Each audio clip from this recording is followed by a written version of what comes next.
も JR 西日本をご利用くださいましてありがとうございます。特急サンダーバード11号敦賀行きです。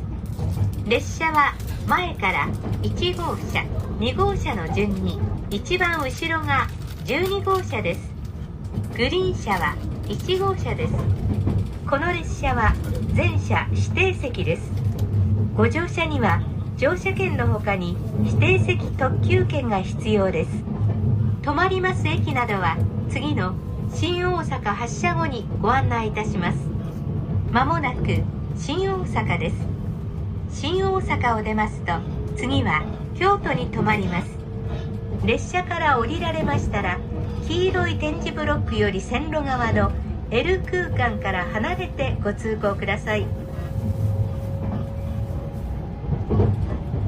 Thank you for using JR West. This is the Thunderbird number 11 Limited Express bound for Tsuruga. This train has 12 cars, with car number 1 at the front and car number 12 at the rear. Car number 1 is the green car. All seats on this train are reserved seats. To board this train, you need a reserved seat limited express ticket in addition to your basic fare ticket. Further information, such as route information, will be announced after leaving the next station, Shin Osaka.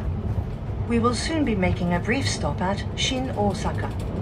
After leaving Shin Osaka, we will be stopping at Kyoto.